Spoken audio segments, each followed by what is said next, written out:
partie, je vais vous expliquer le seuil de signification au niveau alpha.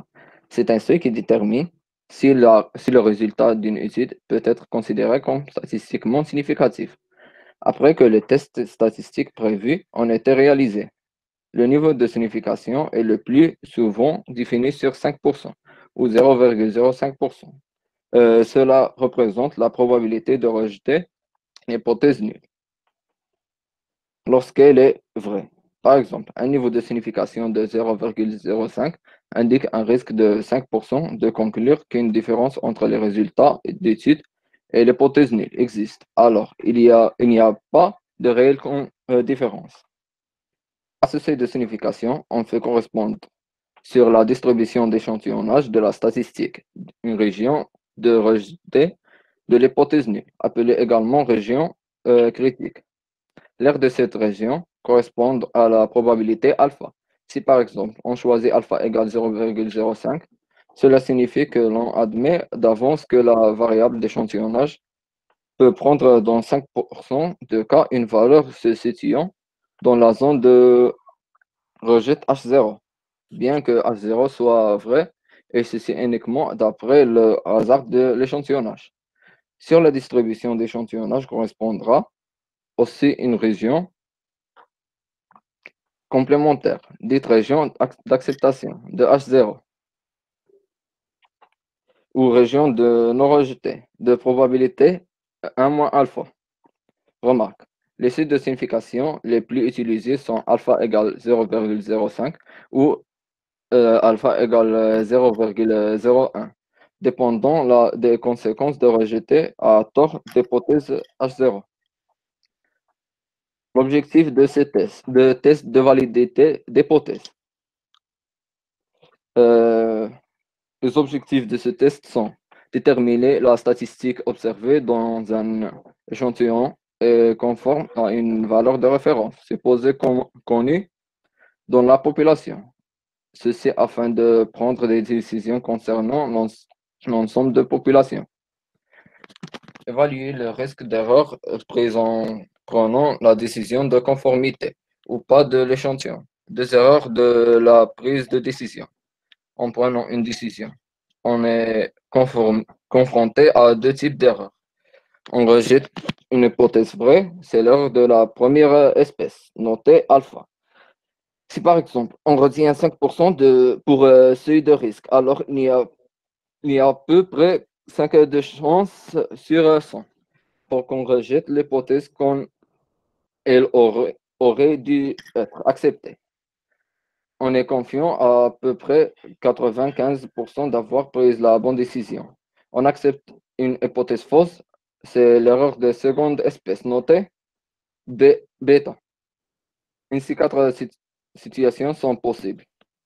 صالحين dans toute prise de décision.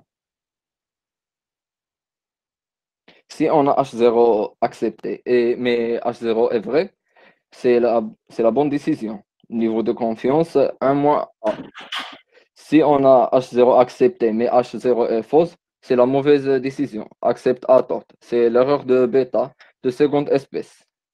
Si on a H0 est rejeté, mais H0 est vrai, c'est la mauvaise décision. C'est la première espèce. Mais si on a H0 est rejeté, mais H0 vrai, fausse, c'est la bonne décision. Puissance de test 1 - bêta. Pour que les tests conformité soient efficaces, ils doivent minimiser les erreurs de décision. La plupart du temps, les erreurs de deux types n'ont pas la même importance, de sorte que l'on essaie de limiter la plus grave. En pratique, on connaît A,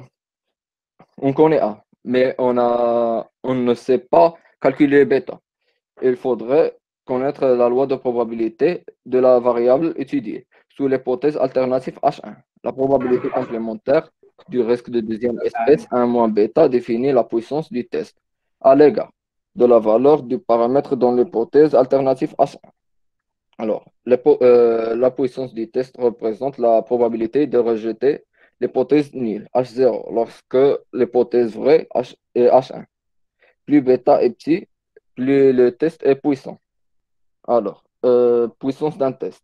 La courbe de puissance du test est la représentation graphique de cette probabilité quand le paramètre testé, une moyenne M ou une proportion B varie. C'est une fonction puissance du test qui est associée à la valeur réelle du M ou de P. La probabilité de rejeter avec raison H0 définie par U0 ou P0 est une fonction de croissance sur l'intervalle moins l'infini M0 ou sur l'intervalle 0 P1, P0 et croissante sur l'intervalle de M0 plus l'infini ou sur P0, 1 dans la limite de l'infini où on a 1 et 1. Le test de la qualité d'autant la meilleure que la croissance de la fonction est plus rapide.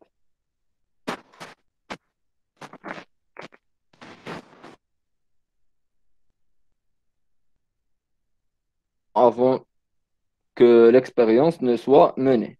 En effet, la puissance statistique consentie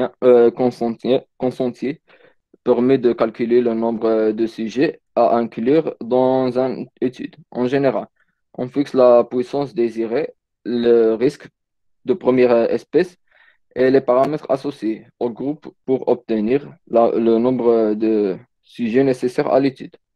On s'en sert principalement pour estimer le nombre d'observations nécessaires pour que l'expérience et la qualité statistique requises. Alors, si on n'a pas de questions, je donne la parole à ma collègue Asma.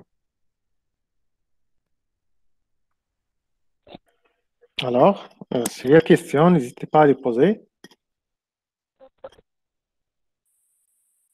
Votre collègue Eswani a bien décrit euh, l'importance ou bien la fonctionnalité des tests d'hypothèse à travers deux hypothèses, soit l'hypothèse nulle ou bien l'hypothèse alternative. L'hypothèse nulle, comme il a dit, et l'hypothèse alternative, ils sont l'un est contraire de l'autre. L'un est pris comme un événement contraire de l'autre. Donc, si le seuil de risque est 0,5 ou bien 0,05, alors le seuil d'acceptation est de 95%, et ainsi de suite. Donc, cela revient à calculer la probabilité pour accepter une telle hypothèse ou pour la rejeter. Alors, s'il n'y a pas de questions, on passe.